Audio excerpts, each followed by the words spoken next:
जब 17 से 20 साल की उम्र के दरमियान एक रिक्रूट यहाँ पर आता है ट्रेनिंग के लिए, तो एक प्राकृतिक, एक नैसर्गिक फिटनेस तो उनकी रहती है, लेकिन जो ट्रेनिंग उन्हें यहाँ पर दी जाती है वो शरीर को बिल्कुल वज्र बनाने की होती है।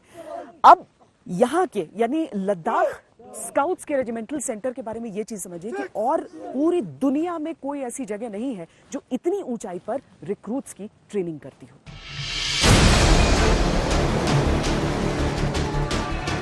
स्पोर्ट्स में 5000 फीट के ऊपर कोई भी ट्रेनिंग ऑल्टीट्यूड ट्रेनिंग कहलाती है और बेहद कठिन की श्रेणी में आती है। ऐसे में 11000 फीट से अधिक की ऊंचाई पर ट्रेनिंग की कठिनाई का अंदाजा आप लगा सकते हैं, खासकर तब जब ये ट्रेनिंग किसी स्पर्धा या खेल के लिए नहीं है बल्कि जंग के लिए दी जा रही है। देखिए, ये एक्सट्रीम फिटनेस जिसकी हम बात करते हैं, 11000 फीट की ऊंचाई पर जो ये सारे रिक्रूट्स कर रहे हैं, ये बहुत ही कठिन होता है, बहुत कठिन होता है। और किस लिए कर रहे हैं ये? हमारे शरीर के अंदर 5 कंपोनेंट होना जरूरी है। Strength, endurance, speed, coordination, flexibility. ये टेस्ट जो है स्पीड और कोऑर्डिनेशन को बढ़ाता है। हाँ।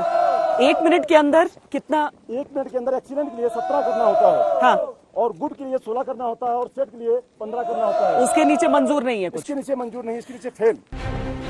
2, 3। लद्दाख स्काउट्स का ये ट्रेनिंग ग्राउंड 11500 फीट की ऊंचाई पर स्थित है।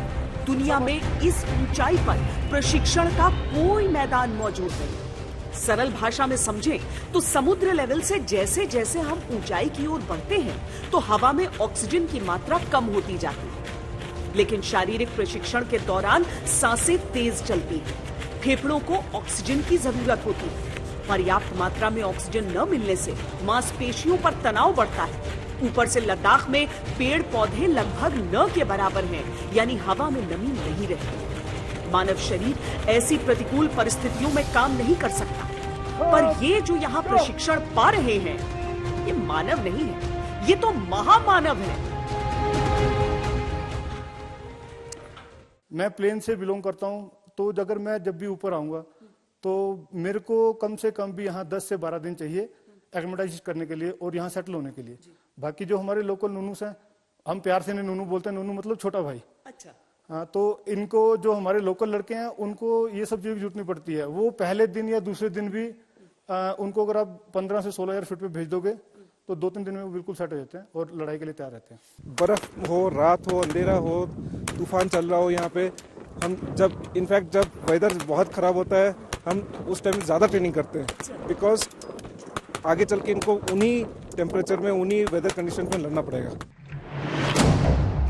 लद्दाख स्काउट्स के रिक्रूट्स को जो ट्रेनिंग दी जा रही है वो वैज्ञानिक आधार पर तैयार की गई है।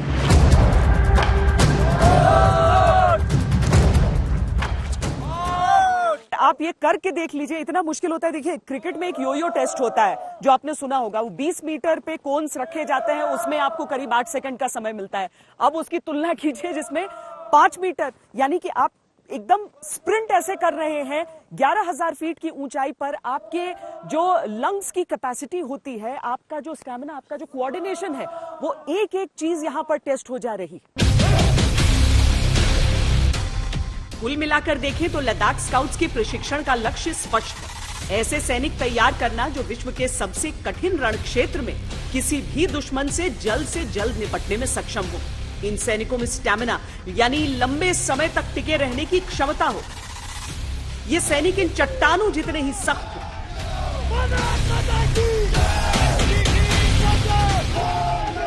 ऊंचे से ऊंचे पहाड़ों को ये बेहद तेजी से पार कर पाए। पेड़ पौधों या प्राकृतिक ढाल की गैर मौजूदगी में भी इनके आने की आहट दुश्मनों को बिल्कुल न लग पाए। कुल मिलाकर कहें तो ऐसे सैनिकों को तैयार करने का लक्ष्य, जिन्हें हम माउंटेन स्पेशल फोर्स कहें, यानी पहाड़ों के महायोद्धा,